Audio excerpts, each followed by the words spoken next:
Let us pray. I hope we will not have any issues. No, I'm talking to you.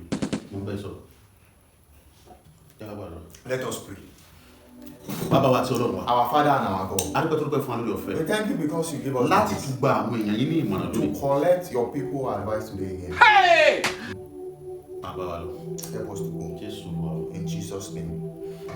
Look, let me collect your advice today. The elders parboy. Jesus! They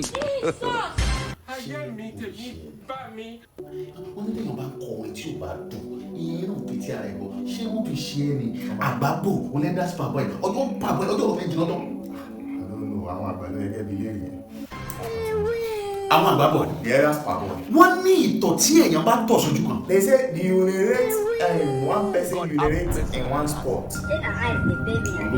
In what way they give it a holistic something. What are the elders trying to say? What somebody do in a teletic perseverance. They use your generation to play. Like what you do on a narrative. It can have an eyes in Dojukolos. Challenge. An eyes Dojukolos challenge. What type of plane is this? This is plane. We don't know why it's going on. It can have an eyes Dojukolos about what you are doing. In your wedding. But just like the elders that parboiled that they urinating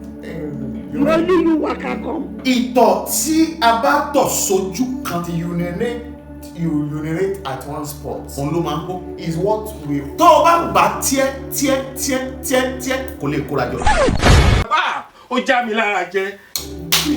what am I trying to say? Whatever you are doing, let us have a heart. Let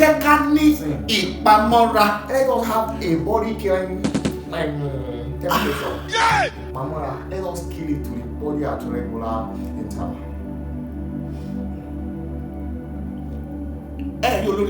You did not see the singer how he sang it. The elders lead singer King Wasiu Ayinde. He said, hey, I've come to money, I've come to wealth, that's why I've come to thank you.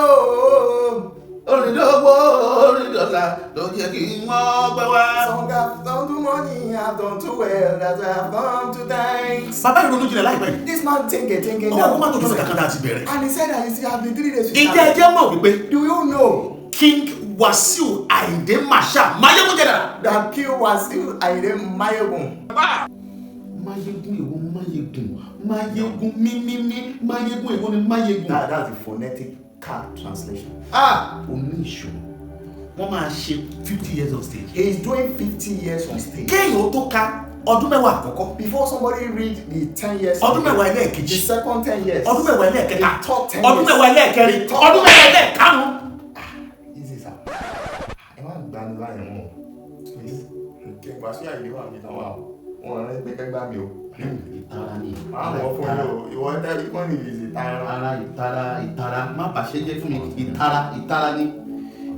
50 years on stage. He wants to do 50 years on stage. Once he called it, he has signed the song I sang.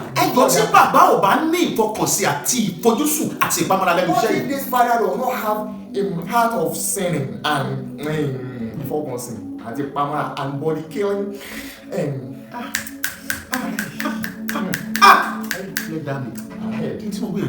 what I'm trying to say, you this that you carry the plate of singing, you just began to comic out, or you have just started to do one work, and you want to have something that somebody that started an adulterous you better take it so that you not run before your cadara. If they did not urinate their urine in one spot, it is possible they will not get to where they are. That's why I went back to the words of the elders. That the elders are parboy. The elders per law. Wọ́n ní ìtọ̀ tá a bá tọ̀ sójú kan. He said that when you urinate in one spot, Ihò ni ìbò. it is always holy. Mo wá gbà ọ́ ní ìmọ̀ràn. I now collect you this advice today. Yes. Mo gbà ọ́ ní ìmọ̀ràn. I collect you this advice today.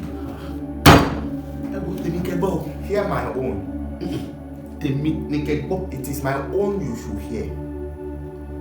Má sáré àṣàjù. Don't run overrunning. Má sáré fa nǹkan tí ọwọ́ rẹ ò tó. Don't run and use your hand to draw what your hand did not reach. Olúkúlùkù ní ìgbà àti àkókò wá fún gbogbo láyé. Every ridiculous person has his own time and his own place. Kó máa fi sùúrù ṣe. Use slim yam to do. Sórí sùúrù. Slim yam. Use iṣu tó use slim yam. Ayé mi tèmi bá mi.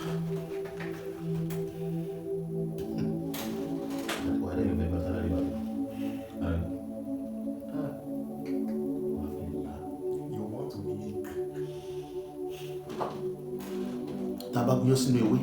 If we pound yam inside leaf Tá a ṣe ọbẹ̀ sí èpo ẹ̀bà. and we cook soup inside the Ẹni tí ó yòó. the one that will benefit Ẹ̀yin ọ̀dọ́ ayé ìsìn kankan lọ́rọ̀ ní báwí.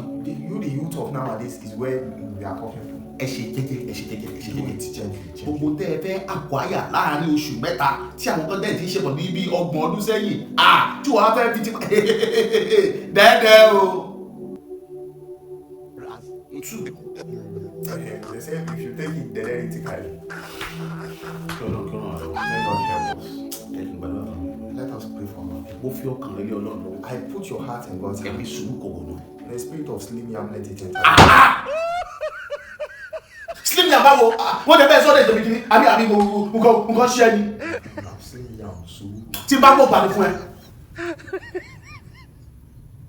Ẹ̀mí sùúrù kò wọ̀nà. Let the spirit of soup enter. Orí ọ̀fẹ́ láti tọ̀ sójú kan. The spirit to urinate at one spot. Tó bá pẹ́ nu ilé ló wà kó tọ̀ sínú ilé. Ẹ mọ́ tọ̀ lé o. Wọ́n tọ̀ lé tó sójú. Mo gbé àgbàdo àfipẹ̀rẹ̀ náà ni pé ìtọ̀ tó yàrá fẹ́ tọ́ kí yàn tọ̀ sójú kan. Ẹ wo ẹ lo PVC tẹ bá fẹ́ PVC water closet tẹ bá fẹ́ tọ̀ sójú kan ẹ má tọ̀ sórí bẹ́ẹ̀ ni ẹ má tọ̀ lé agbálagbá ẹ tọ̀ lé o àwọn ìtọ̀ lé mọ́ ṣe wà ó tọ̀. Okay, continuous as well. The apologies for the synchronization of my speech. Ẹ wo mo sọ ìmọ̀ dúró. Like this one is what I say. Ẹ wá sí gbàdúrà ìwà rántí ẹnu àdúrà. When you are praying, remember him in prayer. Ẹ wá mo ṣe bàbá wù kọ́ lẹ́nu. You have not paid me for today. Ó ti fò ṣì.